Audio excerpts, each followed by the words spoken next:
assisté ces dernières années à une vague de coups d'État en Afrique, et notamment au Sahel, dans les 3 dernières années. J'ai juste quelques petites diapositives pour introduire le sujet. Cette vague, c'est assez nouveau si on regarde la progression historique de la fréquence de coups d'État. Les coups d'État ont expérimenté un long déclin sur le plan mondial après leur sommet aux années 60 et 70, avec la fin de la guerre froide, avec l'éloignement dans le temps de la période coloniale, sachant que les politiques coloniales par rapport aux armées ont été une cause très importante, un facteur important dans les vagues de coups d'État tout de suite après l'indépendance en Afrique. Et avec aussi les avancées en termes de la démocratie pendant plusieurs décennies. On voit, après ce long déclin, semble-t-il, une recrudescence, une remontée des coups d'État, un recul. Et il faut noter que cette vague récente de coups d'État est justement concentrée sur le continent africain. Qu'est-ce qui a donc changé? Avec quelles conséquences pour la démocratie et pour la sécurité? Pour jeter de la lumière sur ces enjeux, les tenants et les aboutissements de ces crises politiques, on est chanceux de pouvoir compter sur un panel exceptionnel aujourd'hui. À la gauche, Mamoudou Gazibo est professeur au département de sciences politiques à l'Université de Montréal, spécialiste de la politique africaine, notamment autour d'enjeux en lien avec la démocratie, en lien avec le rôle chinois sur le continent. Ensuite, Isiaka Mandé est professeur au département de sciences politiques à l'UQAM, spécialiste du développement, en particulier des transformations sociales et politiques en Afrique. Et Marie-Joëlle Zahar est professeure au département de sciences politiques ici à l'UDM, et elle est spécialiste des enjeux de paix, de conflit et la violence électorale, notamment avec une spécialité au Sahel et en Afrique centrale. Pour lancer notre discussion, j'aimerais poser une question aux panélistes et on procédera ainsi. Si nos panélistes peuvent commenter des causes internes et externes de ces crises politiques. Je me demande si ce serait donc mieux, on n'aura pas plus de diapos, je me demande si ce serait mieux qu'on ferme la présentation maintenant. Super, je ferai. Merci. Ok. Alors, est-ce qu'on peut avoir un peu plus de lumière? Oui. Merci.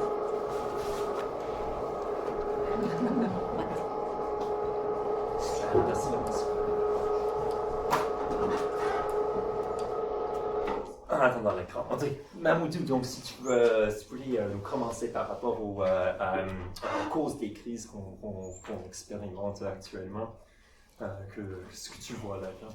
Alors, merci Théo, bonjour à toutes et à tous. Moi, je dirais peut-être en préliminaire une ou deux choses. La première, c'est que personnellement, je ne suis absolument pas surpris. Peut-être ceux avec qui on discute souvent le savent.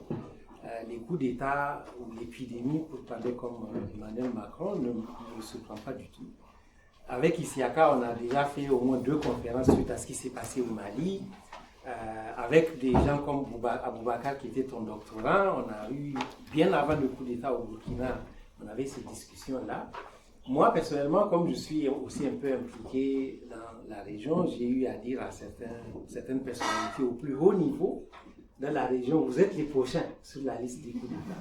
Voyez-vous, bon, comme quand on a le pouvoir, on pense toujours que c'est des élucubrations de quelqu'un qui est loin de la scène, mais pour moi, ce n'est pas une surprise. Alors pourquoi?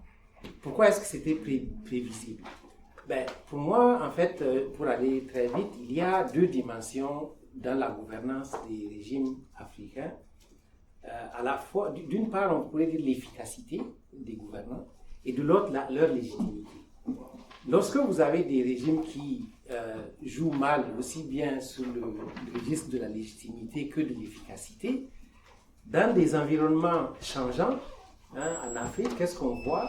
C'est que vous avez un contexte dans lequel vous avez une urbanisation rapide maintenant. Vous avez à peu près 50%, disons en moyenne, des Africains qui sont maintenant des urbains. Dans les années 90 déjà, les manifestations pour la démocratie étaient menées par les urbains. Vous avez une jeunesse qui est écrasante. Vous avez des diasporas maintenant en lien direct, étroit et souvent très mobilisé avec des activistes très influents. Vous avez la connectivité. Vous avez maintenant, par exemple, WhatsApp et tous ces réseaux sociaux, vous avez la circulation de l'information et donc les mécontentements qui très vite se diffusent. Et vous avez par ailleurs des régimes qui, que ce soit sur la légitimité ou l'efficacité, ne performent pas. On parle à l'extérieur, on est très étonné, le renversement des gouvernements démocratiques, mais en fait, on ne renverse pas des gouvernements démocratiques dans la plupart des cas.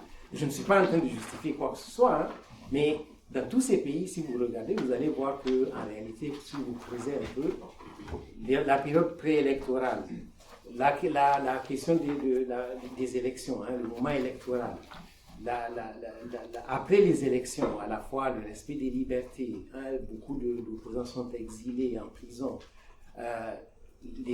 les abus de toutes sortes, ça c'est la justice, on pourrait dire le maître mot c'est la justice. Donc de ce point de vue-là, la question de la légitimité elle est extrêmement défaillante dans la plupart des cas. Et de l'autre, l'efficacité. L'efficacité. Il ne faut pas oublier que dans les années 90, quand il y a eu la vague de démocratisation, une chose qui caractérisait et qui montrait déjà les risques, c'est que les gens ne voulaient pas juste la liberté. Ils pensaient aussi que l'ouverture démocratique apporterait un mieux-être. Et ça, on peut dire que les gouvernements ont en général failli de ce point de vue-là. Puis, quand on parle de l'efficacité, c'est que ce n'est pas simplement parce qu'ils ne délivrent pas des services publics, c'est aussi que les ressources disponibles sont souvent diverties dans des phénomènes de corruption qui sont reconnus. Au Mali, au Niger, ce sont des faits avérés, des scandales à répétition, mais qui sont souvent étouffés pour des motifs politiques. Donc je dirais que, pour ne pas parler trop longtemps, pour moi, ce sont des dimensions qui sont importantes et qui font que les coups d'État ne sont pas une surprise. Moi, je disais il y a longtemps que d'abord, il y en aura dans plusieurs pays. Bon, je m'aventure un peu, mais à l'époque, je disais, il y a 3 groupes en Afrique de l'Ouest. Mali, Burkina, Niger, où c'est un risque immédiat. Deuxième groupe, éventuellement des pays comme la Côte d'Ivoire, le Bénin, qui sont à risque, peut-être même le Nigeria dans une certaine mesure. Et de façon plus lointaine, peut-être des pays comme la Côte d'Ivoire, comme le Sénégal, qui sont aussi à risque quand on regarde ces différentes dimensions-là. Donc, pour moi, en fait, c'est comme je dis, ce n'est pas une surprise. Il y a des facteurs qui prédisposent en quelque sorte, et puis dans un environnement changeant où on a déjà cette tradition d'intervention des armées sur la scène politique. Je laisse la dimension externe, peut-être Marie-Joëlle pourra dire. On va continuer avec Isiaka. Oui, merci. Merci encore de cette invitation. Je pense que tu as tout dit, Mamoudou. On peut prendre juste des questions parce que tout y est. Alors, il y a quand même des éléments aussi qui sont très importants lorsqu'on parle de l'Afrique. C'est toujours les préjugés, cette vision globalisante sur l'Afrique. On a l'impression que c'est un continent où c'est des coups d'État à répétition à longueur de journée, où c'est un mode normal d'accession au pouvoir. C'est tout à fait faux. Vous reprenez la constitution du Burkina, les coups d'État sont proscrits. Et dans le cas du Mali, le coup d'État est un crime imprescriptible. Alors, pourquoi y a-t-il des coups d'État? Je ne vais pas répéter ce que Mamoudou a si bien développé, mais il y a encore les poncifs classiques qui reviennent à nouveau, c'est le népotisme, la corruption, ainsi de suite. Mais il faut sortir de ça et voir une certaine argentivité aussi au niveau des États africains, parce qu'on n'est plus à une vision totalitaire, une vision globale. La réalité au Mali, au Burkina, 2 pays voisins, ce sont 2 réalités totalement différentes. Pourquoi y a-t-il eu coup d'État? Quand on pose la question, on se rend compte que oui, cas de corruption, de gabégie au Mali, et puis effectivement, cas de corruption et faillite de l'État aussi au niveau du Burkina. Mais en même temps, est-ce que les militaires sont réellement les acteurs qui sont les acteurs de la situation? Alors, là, je vous renvoie à une très belle analyse qui a été faite au Sevenka dans le Point, qui revient en fait dans son interview, oui, mais dans les années 70, les années 60-70, c'était aussi ça. On pensait que c'est le corps, l'institution qui était à mesure de pouvoir régler les problèmes parce qu'il y a de la discipline, mais au fond, c'est un corps qui est corrompu. Et je vous renvoie encore au cas du Burkina où on se rend compte que c'est le corps le plus de millionnaires, pour ne pas dire de milliardaires. Alors, donc ça, ce sont les réalités qui méritent quand même de se pencher, de revoir peut-être pays par pays, et non pas d'avoir une vision globalisante. Maintenant, si on se situe aussi sur le long terme, pourquoi il y a eu les coups d'État dans les années 60? On oublie de prendre un autre facteur qui était en fait les partis uniques. Au moment des indépendances, on s'est dit, le modèle qu'il faut promouvoir, c'est l'État-nation, pour transcender toutes les divergences et autres. Et puis finalement, cet État-nation en construction a été pris en otage aussi par une classe politique. Et finalement, dans les années 90, on va pas revenir sur la boule et évidemment toute la grosse supercherie que cela a constitué pour les États africains. Et on voit une résurgence des coups d'État. Et cette résurgence des coups d'État, elle amène aussi une autre réalité, parce que qui est un Burkinabé qui a 3 ans a vu passer plus de chefs d'État qu'un Camerounais qui a l'âge de son grand-père. C'est ça aussi les réalités que vivent les populations africaines. Donc, on parle de changement, mais on reviendra en fait sur ça, je pense. Si Mahmoud avait tout dit, Isiaka, tu m'as rien laissé. Non, plus sérieusement, je veux souligner quelque chose que tu as dit sur la nécessité de ne pas avoir une analyse globalisante et sur l'importance des nuances. Parce que s'il y a des coups d'État dans tous les pays, ce n'est pas du tout les mêmes configurations. Et donc, la trajectoire post-coup d'État n'est pas nécessairement la même.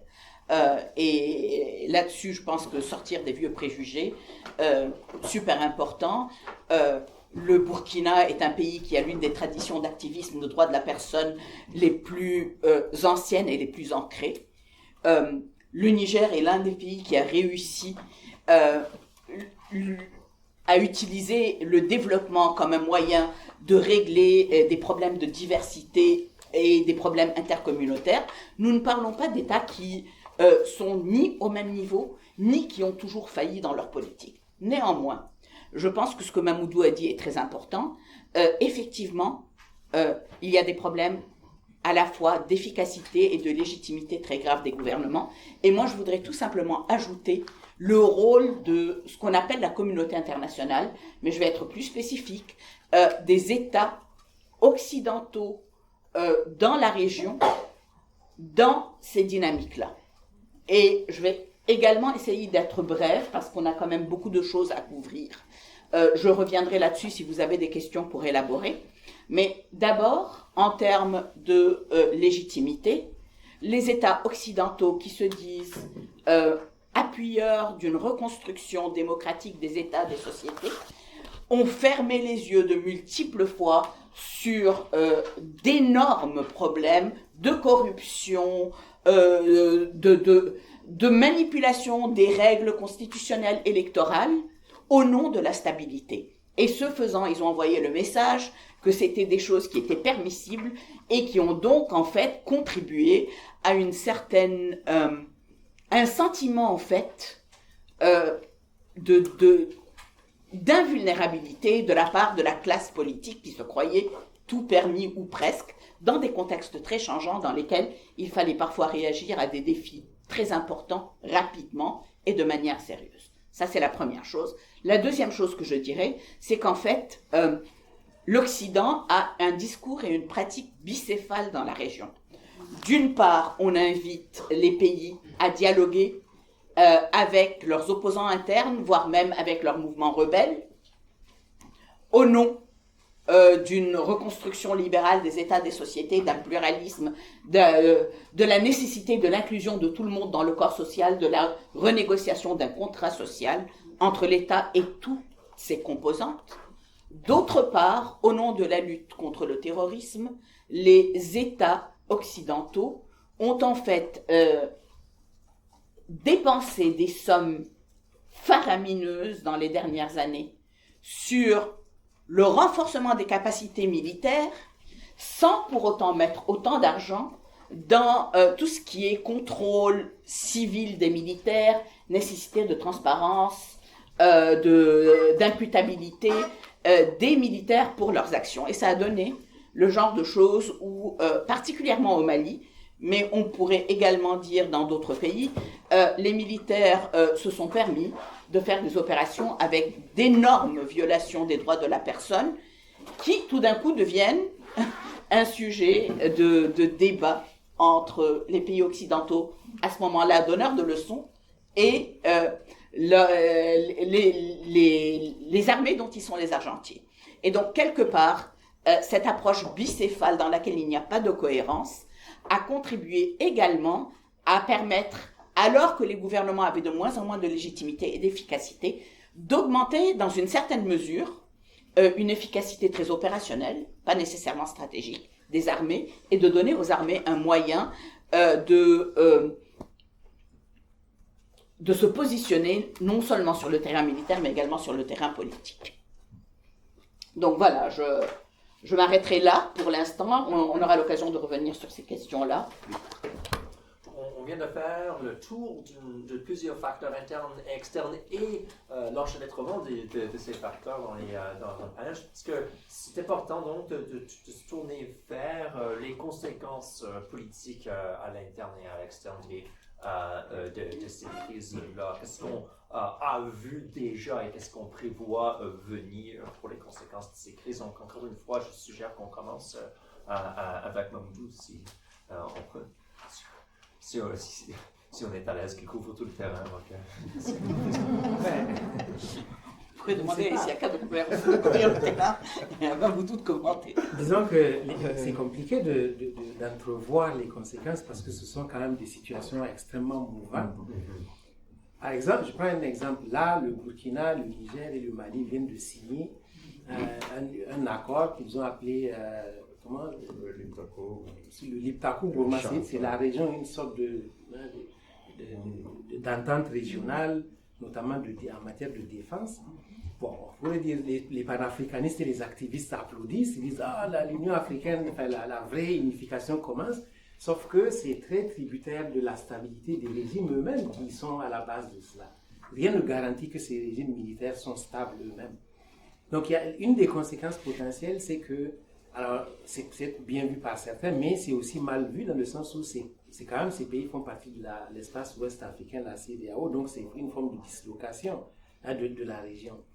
Peut-être moi, ce que je voyais aussi, c'est que, bon, là, on a notamment le Burkina, le Niger, le Mali, bon, de façon plus lointaine, la Guinée, et puis le Tchad et le Gabon qui sont un peu dans quelque chose de différent. Mais moi, c'est une crainte, c'est quand même, moi je suis quand même quelqu'un qui pense que la démocratie c'est mieux, la liberté c'est mieux. Mon inquiétude c'est, est-ce qu'on est à la fin du cycle? Et si on a des coups d'État dans un pays comme le Nigeria par exemple, pour moi ce qui va arriver c'est qu'on retournera aux années 70. Où il n'est plus question de dire ok, coup d'État, transition, élection, mais on pourrait tout à fait être dans une situation où on dit ok, c'est fini. C'est-à-dire que les régimes civils ont montré qu'ils sont incapables et donc on pourrait retourner là. Ça, c'est une possibilité. L'autre possibilité que je vois, c'est tout le monde pense à la Russie.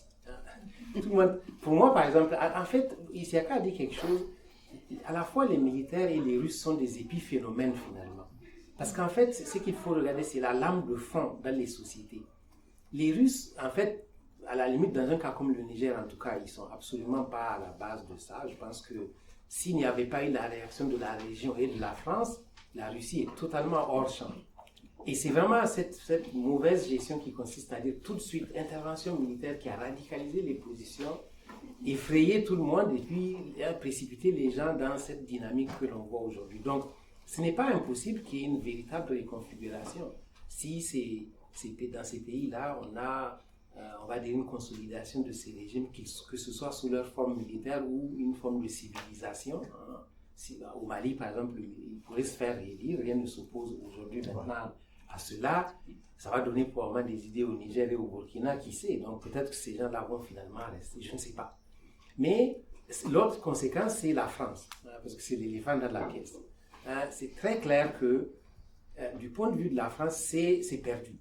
c'est pas récent, hein. Vous savez, au Burkina, Thomas Sankara, qui est l'icône un peu dans les années 80, disait déjà la France ne comprend pas l'Afrique.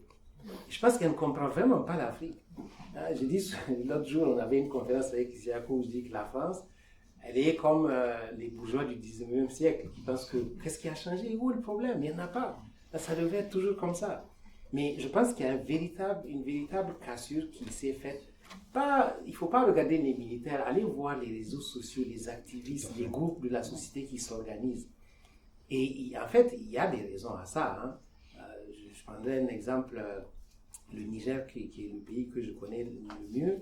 Voilà, le Niger, un des premiers producteurs mondiaux d'uranium, où vous avez peut-être 80% de la population qui est sans électricité. En même temps, l'électricité, le nucléaire, dont une bonne partie vient de l'uranium nigérien, c'est 60 à 70% de tout le potentiel électrique français, qui lui permet d'être un grand exportateur. L'uranium, c'est 5% de contribution en moyenne au budget de l'État du Niger, qui est déjà tout petit, le budget. Il y a des accords qui sont juste, on va dire, moyenâgeux. Je te coupe pas, mais qui est payé l'uranium 4 fois moins cher que celui du Kazakhstan. Ben voilà, qui est payé pendant très longtemps, c'est les compagnies qui savaient quelle quantité était enlevée, à quel prix. Moi, je connais bien ça parce qu'on a travaillé un peu là-dessus. Donc, il y a des choses qui sont absolument inacceptables. Ce qu'on voit là, par exemple, quand je parle de la France, c'est qu'on parle beaucoup de sentiment anti-français. En fait, ce n'est pas tellement un sentiment anti-français qu'une revendication, de mon point de vue, légitime de liberté et d'autonomie. Le problème, c'est que cette revendication peut absolument être captée par des groupes, notamment les militaires ou d'autres, qui pourraient tout à fait retourner ça dans un sens qui n'a rien à voir avec les aspirations que l'on voit émerger dans la société. Mais il y a clairement des bouleversements en fait en cours dans cette région-là qu'on n'a pas connus avant. Moi, j'ai vu les coups d'État au Niger depuis le premier où j'ai été, moi, peut-être pas un acteur, hein, j'ai pas d'armes, mais quelqu'un qui était connecté, qui pouvait parler à des gens, tout ça, c'est 96. 96, il y en a eu un. 99, il y en a eu un. 2010, il y en a eu un. Maintenant, il y en a eu un autre.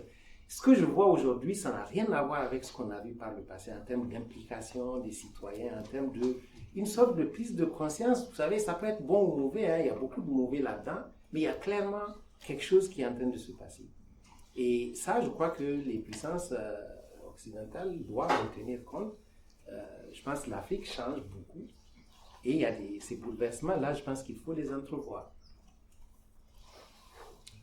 Oui, je pense que tu as mis le doigt sur quelque chose qui est très important, c'est ce besoin d'État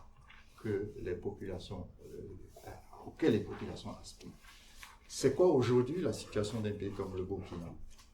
On n'en parle pas, on ne sait pratiquement pas grand-chose aujourd'hui, mais c'est 6000 écoles qui sont fermées, c'est 2 millions de personnes qui sont déplacées internes.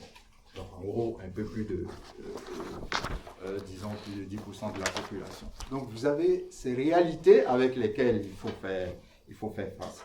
Et dans ces réalités aussi, c'est la démographie qui est très importante, parce que 30 à 40, voire 50%, effectivement, des populations sont des populations jeunes. Ça fait peur à l'Occident, qui voit dans cette Afrique, en fait, une invasion. Je ne vous parlerai pas des théories du grand remplacement, qui sont les choses les plus connes qui existent sur Terre, mais en même temps qui traduisent la faillite de l'élite occidentale à comprendre l'Afrique. Et je suis encore gentil, parce que bon, peut-être que j'ai pas pris un café chez toi, mais on ne comprend pas l'Afrique. Et les réseaux sociaux viennent renforcer effectivement ce besoin de connaître et de comprendre l'Afrique de la part des populations, qui ont aussi une agentivité. N'oubliez pas, tu as parlé tantôt de la société civile, mais quelle Afrique se construit? C'est pas l'Afrique telle qu'on l'a vue jusque-là, c'est-à-dire une Afrique avec des organisations intergouvernementales. Non, ce que les gens veulent, c'est une Afrique avec des organisations interétatiques, ce qui n'existe pas en tant que tel. On pourrait peut-être le développer sur cette nuance. Et l'autre élément aussi, ce besoin d'Afrique, c'est traduit aussi par la découverte des crimes coloniaux. beaucoup de gens s'informent à TikTok. Et c'est pas interdit, hein. C'est pas un décret qui peut interdire TikTok. Et la réalité, c'est quoi? Quand on dit il y a eu la révolte dans la boucle de Volta, où effectivement plusieurs personnes ont été massacrées par l'armée française et que disons l'expansion coloniale s'est traduite par des crimes, d'énormes crimes. On peut parler du cas du Niger avec évidemment la colonne Boulay-Chanoine, mais il y a beaucoup de jeunes qui découvrent ça aujourd'hui et qui en font un cas et qui évidemment se révoltent contre la France. Ça, c'est un élément. Deuxième élément, c'est le cynisme de l'Occident. Et ce cynisme de l'Occident, il s'est traduit par quoi? L'Ukraine. L'Ukraine a montré quelque part aux Africains qu'ils ont intérêt à se prendre en charge eux-mêmes. Les Occidentaux, ça c'est l'interprétation des Africains, les Occidentaux seront toujours entre eux et quelque part ils s'en foutront, enfin, parler poliment, des Africains. Donc ils ont intérêt à se prendre en charge et à ne plus compter sur l'Occident. Et vous avez d'autres partenaires qui sont là. Quand l'ambassadeur français dit au Cameroun, « Ah non, l'Afrique nous coûte cher », les Chinois disent, « Ah ben on vient vous aider à porter l'Afrique, puisqu'elle vous coûte cher. » Les Russes arrivent aussi. Et que proposent les Russes? Ce sont des armes. On revient encore avec le cas du Burkina. On dit, bon, ok, il y a un quart du territoire qui est occupé par des groupes djihadistes.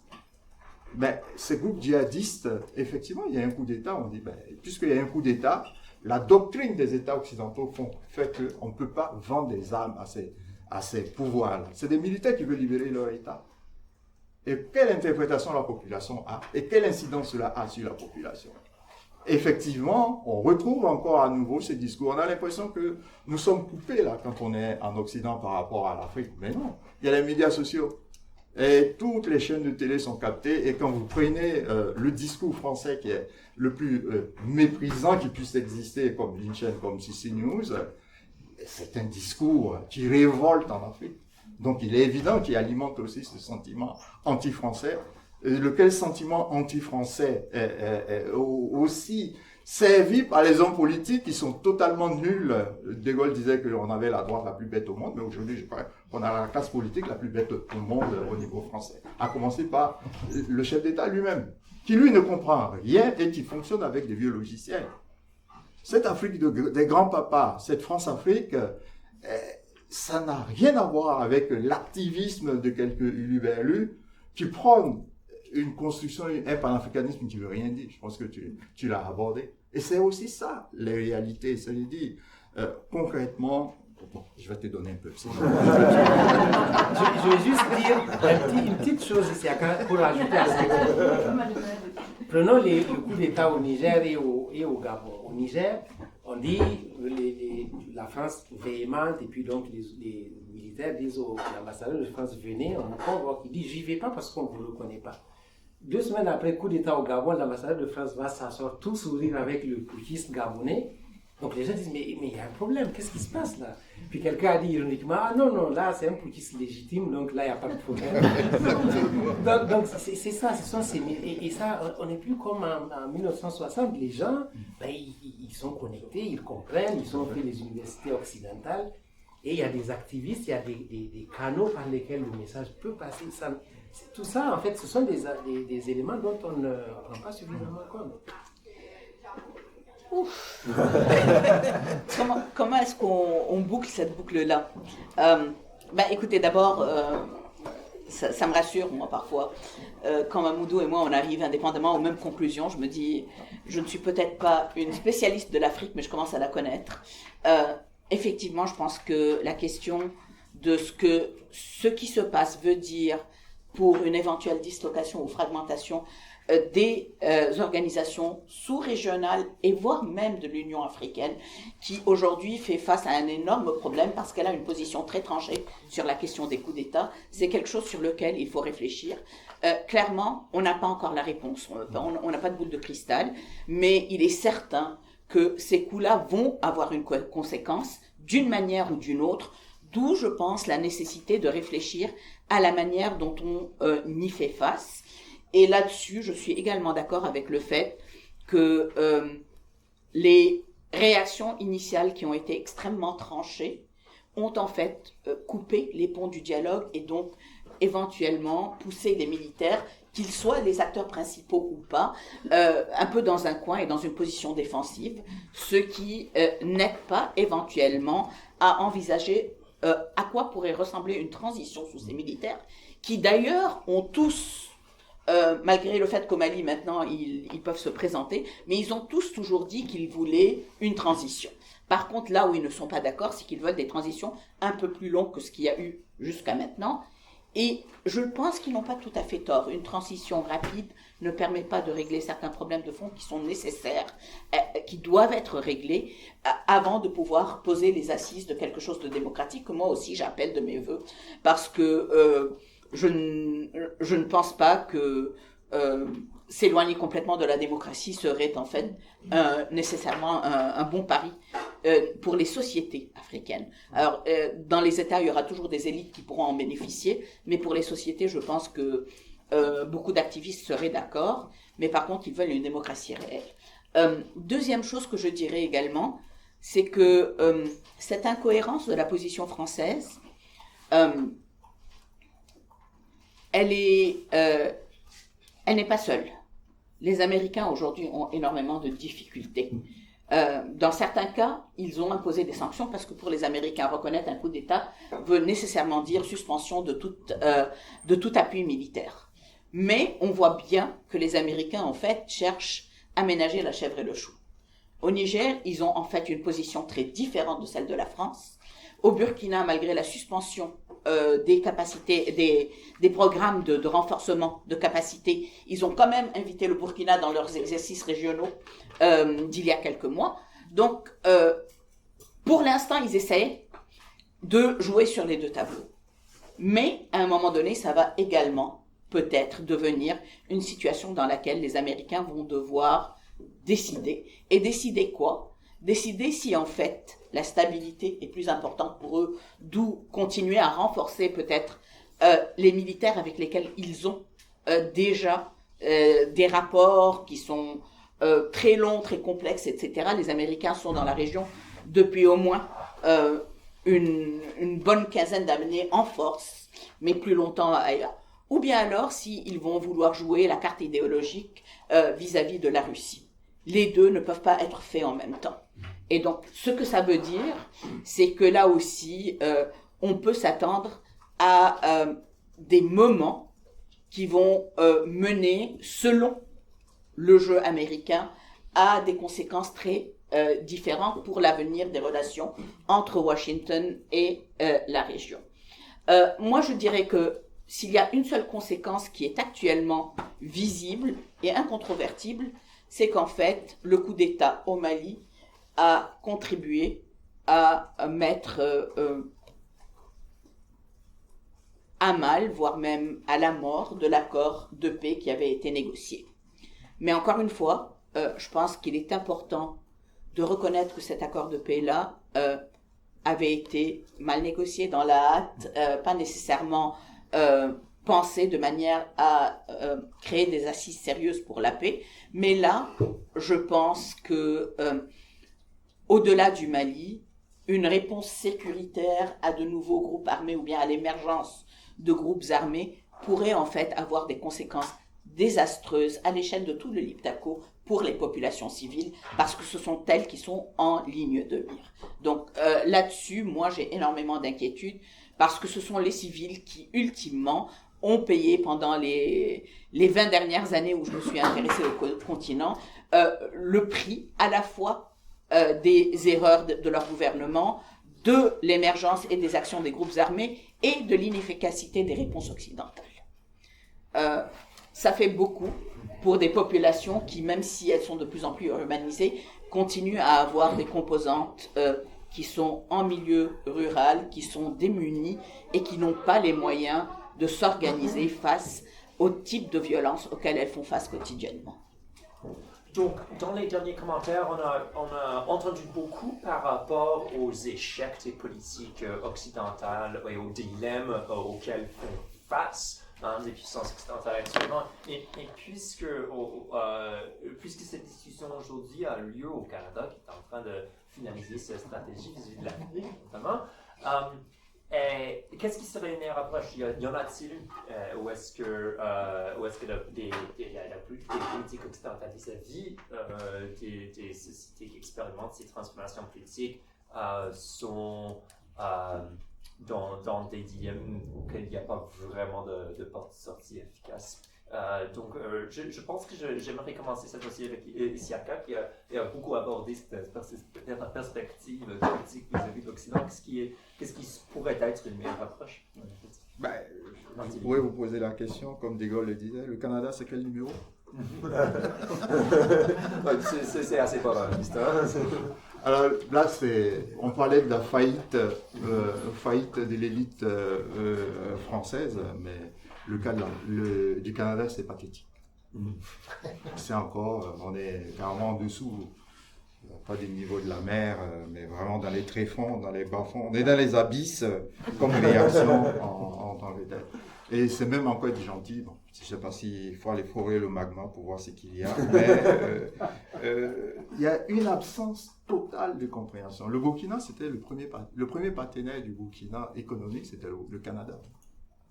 Et il n'y a absolument aucune réaction de la part du Canada. Le Mali, le Canada était aussi un partenaire extrêmement important pour le Mali. Alors, quand le Canada s'est intéressé un peu au Sahel sous pression de l'ONU, à savoir fournir des contingents militaires, ce qu'il a proposé, ce sont des hélicoptères, les fameux Chinook. Et ces Chinook, finalement, étaient en fin de mission, on leur demande de prolonger pour que l'armée polonaise puisse faire la jonction, jusqu'à la jonction, avec l'arrivée de l'armée polonaise. On a l'impression que ce sont des années, c'est de juin à septembre, je ne sais plus quelle année, mais toujours est-il que le Canada a dit non. Alors, qu'est-ce qu'il y a comme politique africaine du Canada? Je ne sais pas, il n'y a rien. C'est le vide sidéral. Alors, il ne faut pas compter sur une réponse canadienne. Pourtant, des connaisseurs de ces régions, on en a, ne serait-ce qu'au Québec, à travers les compagnies minières, et aujourd'hui, c'est devenu une destination de beaucoup de populations sahéliennes. Alors, je vais peut-être être gentil et puis la mettre un peu en sourdine à ce niveau-là. Tu veux vraiment que je reprenne, bien, Mahmoud? Comme tu veux. Écoute, je suis d'accord qu'il n'y a pas, pour l'instant, de politique cohérente du Canada. Et je ne sais pas s'il pourra y en avoir une. D'une part, c'est compréhensible parce que le Canada est quand même relativement en termes de capacité un petit pays. Mais je pense que l'un de nos problèmes, c'est qu'on est un petit pays qui n'a pas décidé où il veut jouer. On veut être présent partout. Et ça dilue à la fois l'action du Canada et sa perception. On ne peut pas être complètement présent en Ukraine, complètement présent en Afrique, complètement présent dans l'agenda femmes, paix et sécurité et dans le renforcement des capacités militaires. Il y a des choix à faire. Ces choix sont difficiles et le Canada a depuis plusieurs années, ce n'est pas récent, des difficultés à faire des choix dans un environnement de plus en plus complexe dans lequel, en fait, on doit gérer des priorités qui sont souvent simplement profondément opposées les unes aux autres. D'un côté, le Canada se doit de faire quelque chose qui fait plaisir aux États-Unis de par notre relation avec les États-Unis. D'un autre côté, le Canada se veut un entrepreneur normatif à l'échelle internationale. Il y a des choses qui ne vont pas ensemble nécessairement. Alors, ceci dit, si je devais conseiller la ministre et son staff qui développent aujourd'hui une stratégie sur l'Afrique, j'utiliserai peut-être les termes suivants. D'abord, humilité. Une petite stratégie efficace est mieux que de grands mots qui ne veulent rien dire. Parce que si notre stratégie est en fait réaliste, elle a beaucoup plus de chances d'avoir, même si c'est des petits impacts. Des promesses non tenues, des grands mots, etc., laissent des goûts amers. Deuxième chose, cohérence. ce n'est pas juste la France qui a des intérêts miniers, le Canada a des intérêts miniers à l'échelle de toute la région. Et les pratiques de nos minières ne sont pas toujours en cohérence avec nos discours. Donc, étant donné ce que mes collègues ont dit sur l'éveil des populations et les demandes des populations pour la démocratie, pour le respect, pour une écoute sérieuse de leurs revendications, on ne peut plus prétendre que la main droite ne sait pas ce que la main gauche fait. Plus que jamais, une approche pan-gouvernementale est nécessaire pour avoir une politique cohérente. Par contre, comme je pense très sérieusement que le contexte international rend la définition d'une politique étrangère pour un pays de la taille du Canada, avec le contexte du Canada très difficile, je souhaite bonne chance à ceux qui sont en train de développer des stratégies, parce que je pense que c'est vraiment quasiment mission impossible maintenant de faire quelque chose qui est sérieux et qui pourrait avoir un impact sur la perception du Canada en Afrique. Je dois avouer qu'avec Isaka, je suis tout à fait d'accord sur le fait que le Canada, qui était un partenaire très important du Burkina et qui était en fait le pays qui présidait le groupe de donateurs au Mali, est quasiment absent aujourd'hui. Et nos collègues maliens, nos collaborateurs maliens burkinabés nous posent la question où est le Canada? Et la réponse, c'est toujours un petit gloup gêné. Ouais, moi, je dirais pas. Je pense à une conférence au cours de laquelle les donateurs devaient chacun faire des annonces. Et puis, quand le Canada a annoncé sa contribution, Jacques Chirac à l'époque a dit: j'espère au moins que ce sont des dollars américains. Parce que c'était tellement. Donc, ça dit tout. Je pense que depuis peut-être Chrétien, la politique de concentration qu'il y a eu, en fait, elle a affaibli totalement la présence canadienne. Puis comme tu dis, c'est-à-dire que les paradoxes aussi, c'est-à-dire que le Canada se veut un entrepreneur normatif, mais quelles normes? C'est-à-dire que souvent, les normes qu'on vient présenter en Afrique, les gens disent non, on n'en veut pas ça. Donc économiquement, il n'y a pas de présence et normativement, ce n'est pas ce qui correspond à ce que les gens attendent. Donc pour moi, le Canada, je suis d'accord avec toi, hein, pour l'instant en tout cas, et puis c'est pas un gros joueur. Le Canada, c'est peut-être 4 fois l'économie du Nigeria. Hein, qui, s'il était un pays sérieux, serait l'Allemagne de l'Afrique, avec le Congo. Donc, ce n'est pas un gros joueur non plus. L'autre élément, c'est qu'il faut savoir aussi qu'on est dans un contexte changeant où vous avez les émergents, avec la Chine en tête, en Afrique, la Chine, vous avez la Turquie qui est un acteur très important maintenant, de plus en plus, le Brésil, depuis que Lula, avant, mais maintenant que Lula est revenu, c'est vraiment un acteur aussi très important en Afrique. Certains pays du Golfe. Donc, en fait, l'environnement international a aussi changé et de sorte que ça donne des marges de manœuvre aux pays africains. Ce qu'ils veulent, des Occidentaux en particulier, le maître mot peut-être, c'est le respect. C'est le respect. Je pense que ça, c'est vraiment quelque chose qu'on entend beaucoup, c'est le respect.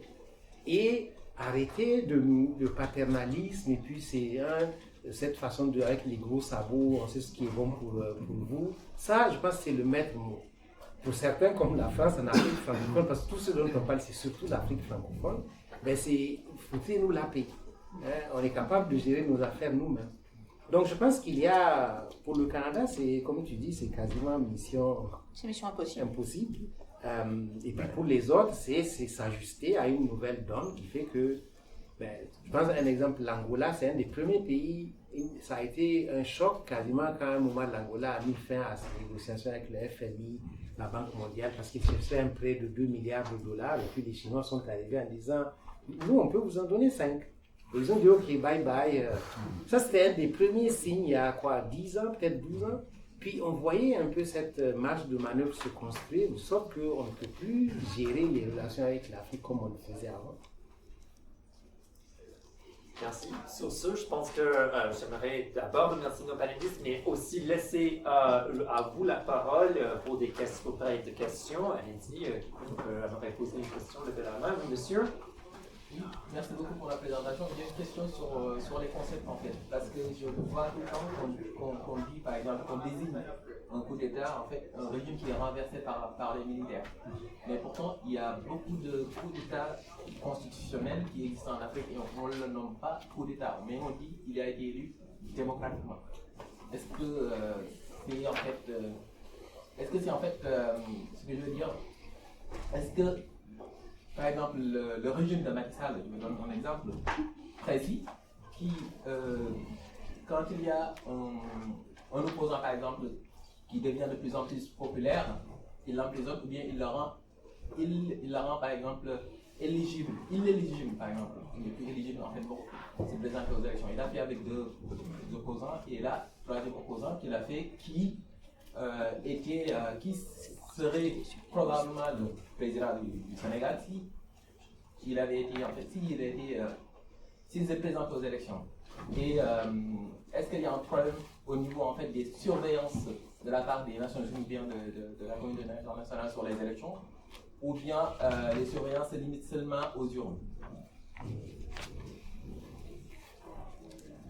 Je pense que Marie-Joëlle a dit quelque chose qui répond un peu à votre question quand elle disait que ce qu'on voit aussi, c'est un peu le fait qu'on ferme les yeux. Les Occidentaux ont souvent fermé les yeux sur des atteintes graves à la fois aux libertés et aux principes même démocratiques.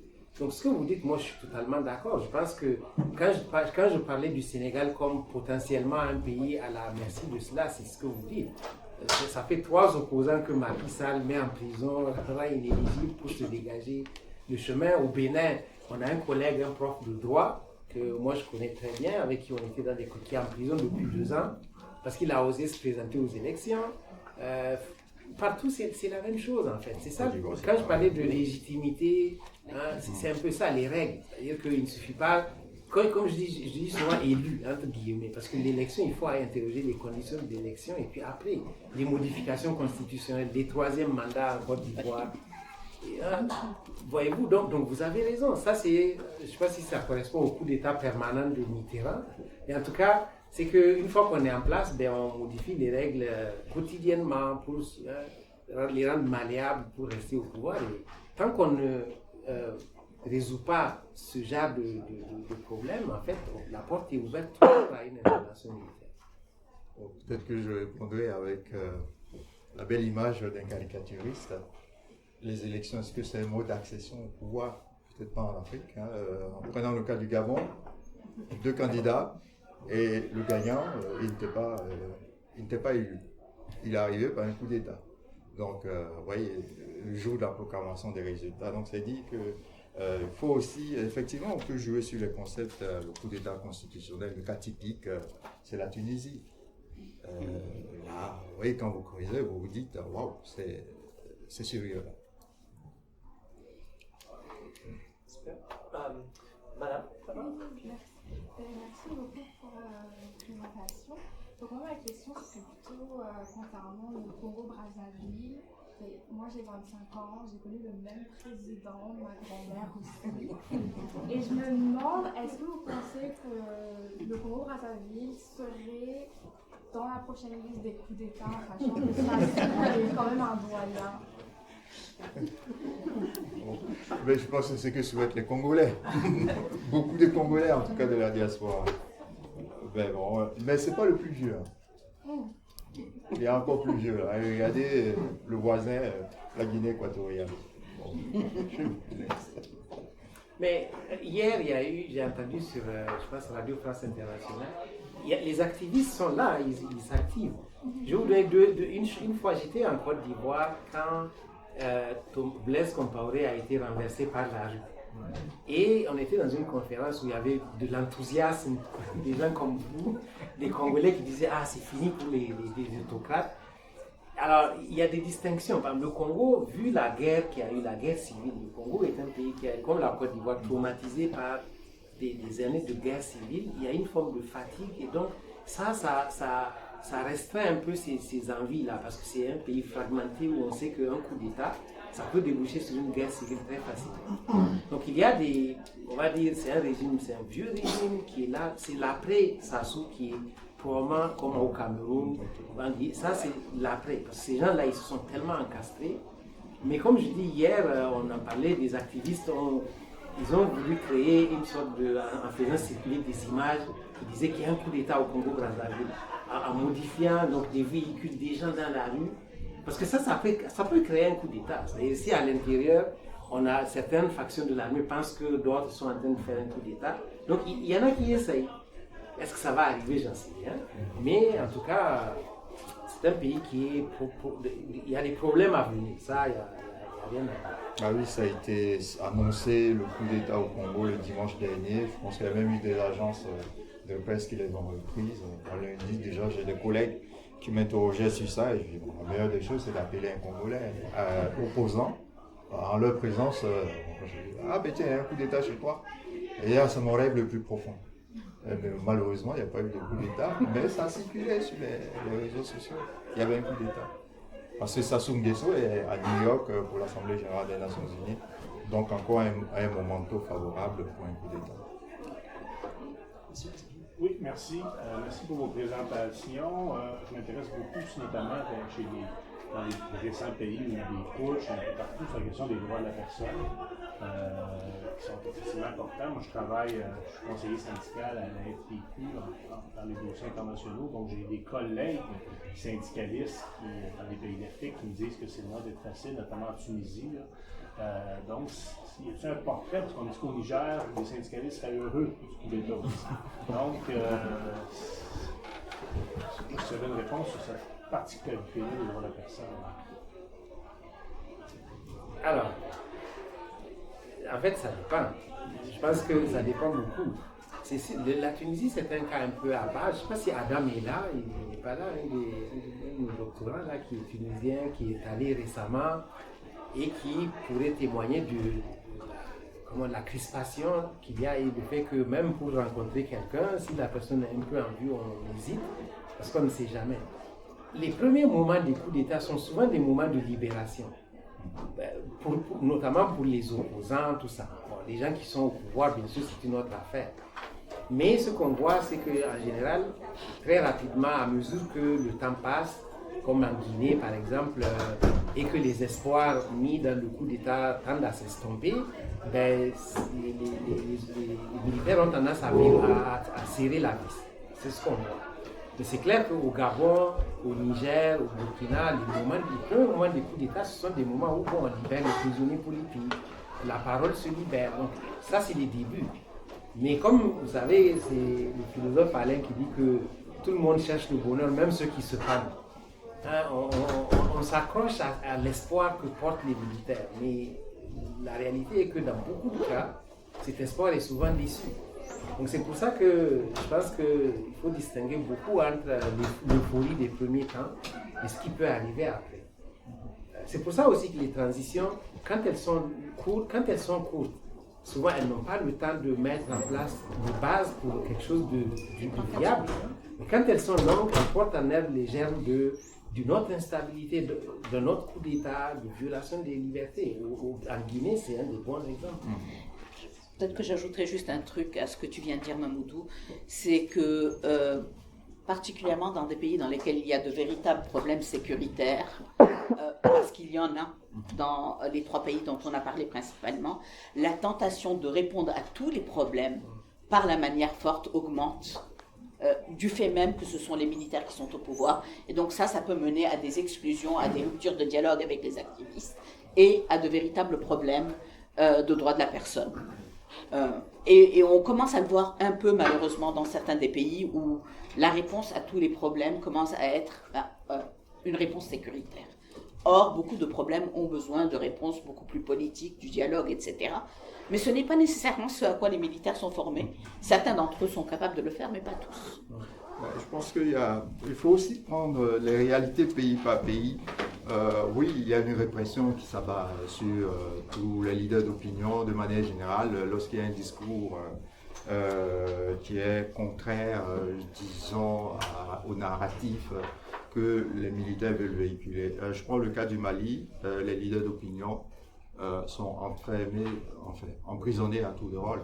Un des activistes le plus important, Rasbat, qui s'est battu depuis longtemps, il est en prison. Un magistrat aussi a été mis en prison. Il y avait une très belle caricature aussi. On le met en prison, non, on le démet de ses fonctions.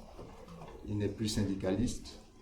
Et comme disait ça veut dire qu'il est libre maintenant de pouvoir critiquer le pouvoir militaire en place. Au Burkina, c'est simple, il y a des mesures de guerre qui ont été adoptées. Vous critiquez, on vous envoie sur le champ de bataille. Et beaucoup d'activistes ont fait l'effet d'aller sur le champ de bataille, dont un qui avait des problèmes de vue, mais il a été enrôlé pour qu'il voit les conditions de vie des militaires sur le front. C'est parce qu'il ne voit pas qu'il critique. Alors, et ça, c'est une réalité. Le dernier, c'est un médecin anesthésiste. Qu'on a dit, bah oui, tu critiques sur les réseaux sociaux, bon, voilà, tu iras sur le front à Ouéguia. Et finalement, ah ben non, Ouéguia, médecin anesthésiste, il y en a combien au Burkina? Il y a un besoin quand même beaucoup plus important dans les grands hôpitaux. L'armée a dit médecin anesthésiste. Pourquoi on n'emmène pas un de ces médecins anesthésistes sur le front, et c'est plutôt le civil, parce que tout simplement, il a osé exercer sa liberté d'expression comme c'est garanti par la Constitution. Et là, on revient encore à un autre élément aussi, ce qu'on n'a pas abordé, c'est, je ne sais pas, pourquoi ce besoin de se légitimer à prêter serment sur les constitutions des militaires, alors que le coup d'État lui-même est proscrit par ces constitutions. Et encore devant des juristes, la Cour constitutionnelle, qui s'adonnent à cette mascarade. Et tous les États, ça a été ça aussi. Ah mais en même temps, on donne une légitimité à quelqu'un, je voulais rappeler, qui commet un crime imprescriptible dans le cas du Mali, qui viole en fait la Constitution, ce qui est punissable aussi. Alors concrètement, qu'est-ce que voulez-vous qu'il respecte la liberté individuelle? Il ne connaît pas. Et c'est ça la triste réalité, effectivement, des activistes, de ceux qui dénoncent en fait les travers. Et les travers, il y a eu des audits, par exemple, des sociétés d'État, des audits des ministères, tout ce qu'on veut, mais jamais des audits de la gestion militaire. Alors qu'on sait très bien qu'il y a des grosses casséroles et qu'il y a apparence d'enrichissement illicite, comme c'est aussi marqué dans la loi, de la part de ces militaires. Enfin. On est 12h30, il y a plein de questions. Je propose qu'on continue pour une autre 10 minutes, ok? Et je propose qu'on change légèrement. Je vais prendre 3 questions de suite et je demande donc à mes collègues de répondre aux questions que vous voulez répondre avec des réponses plutôt concises. Donc, j'avais monsieur en arrière, puis monsieur et madame à côté. Ouais, je vais être concis moi aussi. Je veux vous poser une question. Vous avez parlé de conciliation et de compréhension. Comment est-ce que vous voulez que les pays occidentaux comprennent les pays d'Afrique? Et pour illustrer mon propos, je citerai une phrase comment vous voulez que des enfants qui grandissent dans la paix comprennent des enfants qui n'ont jamais connu autre chose que la guerre? C'est pas la même éducation, c'est totalement radicalement opposé. Comment est-ce qu'on comprend l'autre? Ok, monsieur. Moi j'ai une question par rapport à comment s'informer en fait sur certains pays africains, par exemple dans la région du Sahel, parce que par exemple moi j'essaie de m'informer avec des chaînes comme France 24, mais on ressent quand même une teinte idéologique derrière évidente, et ça fait que des fois je suis un peu dans une sensation de malaise où je me dis qu'il y a quand même une grosse différence entre ce qui est montré et en même temps ce qui a l'air d'être vécu sur le local, et je sais pas trop comment m'informer d'une autre manière et que ce soit quand même fiable. Parce que malheureusement, des fois, ça va être des télégrammes, des choses comme ça, mais on est sûr de rien et c'est un peu dérangeant si on veut, par exemple, créer des sources, etc. Et madame? Est-ce que le coup d'État est vraiment une solution? Parce que avec ce coup d'État-là, il a amené une certaine forme de bonheur justement pour la population africaine, avec ce sentiment de la sécession de la France-Afrique, de toute cette séparation-là. Mais vous venez d'expliquer aussi tous les aspects négatifs que ne veut pas les coups d'État amènent. Ce n'est pas une résolution de problème, mais ça amène quand même quelque chose avec l'apport de la Russie, avec aussi ce que la Chine amène, puisque la France et l'Occident n'amenaient pas. Est-ce qu'il existe vraiment une solution pour l'Afrique de sortir de cet engouement-là occidental tout en avançant ouais. Donc, Comme ce sont toutes des questions faciles, je vous dis. Il y a une question qui est facile. La première, conciliation, compréhension de l'Afrique. Je vous dirais, inscrivez-vous au cours de Mamoudou Gazigo sur l'Afrique.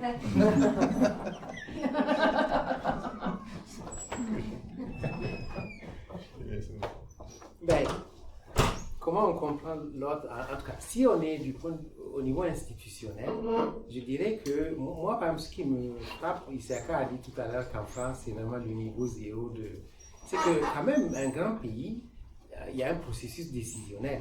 Ça ne peut pas se faire comme ça de façon, on se lève et puis parce que ça ne nous plaît pas. Normalement, il y a des experts, il y a des ministères, il y a des gens qui sont supposés réfléchir avant que les décisions soient prises. Je me souviens être allé une fois à Pékin, et puis j'avais rencontré une chercheure chinoise à New York, et puis comme je devais aller, elle me dit, mais viens, on va discuter. Et puis c'était l'Académie chinoise des sciences sociales. Et voilà, enfin c'est une sorte de think tank, c'est des chercheurs, mais qui sont aussi là pour, on va dire, alimenter le parti en idées. Et on voit qu'en général, ce n'est pas du tout des décisions prises comme ça à la hâte. C'est-à-dire qu'il y a vraiment une remontée d'informations, il y a quelque chose de construit. On n'a pas cette impression-là quand on écoute parfois certains positionnements. Donc là, je suis au niveau des États. Je pense qu'il y a quand même, un grand pays doit avoir une véritable diplomatie, des gens qui... Je ne sais pas, il y a des moyens, on peut réunir des gens, enfin, je ne sais pas. Donc, c'est incompréhensible qu'on prenne certaines décisions aussi vite. Comment s'informer? Ça, c'est très difficile aujourd'hui parce que, on va dire, il y a tellement de canaux et puis c'est vraiment très difficile. Je pense que, à moins de vous intéresser à des ouvrages, même là, on sait très bien le processus de publication, ce qui est publié dans les presses universitaires ou dans les revues n'est pas nécessairement le reflet d'eux, mais c'est déjà peut-être mieux de lire vraiment des sources, on va dire, scientifiques, et puis de croiser beaucoup les sources d'informations. C'est la seule façon parce qu'il y a beaucoup de désinformation, TikTok, WhatsApp, tout ça.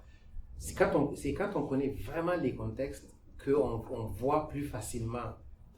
Mais je pense que quelqu'un qui veut s'informer aujourd'hui, ce n'est plus comme avant où vous avez un journal qui sort ou deux. C'est très compliqué. Est-ce que les putsch sont une solution? Je pense qu'ici, l'idée n'est pas de dire c'est bon, c'est mauvais, c'est une solution. On constate qu'il y a des putsch et on essaie de voir d'où ça vient, comment les expliquer. Je ne sais pas, je ne veux pas m'aventurer dans... Je dirais simplement que dans les années 60-70, en fait, le mode naturel, normal d'alternance au pouvoir en Afrique, c'était le coup d'État. Il y a un texte de quelqu'un qui s'appelle Arthur Goldsmith.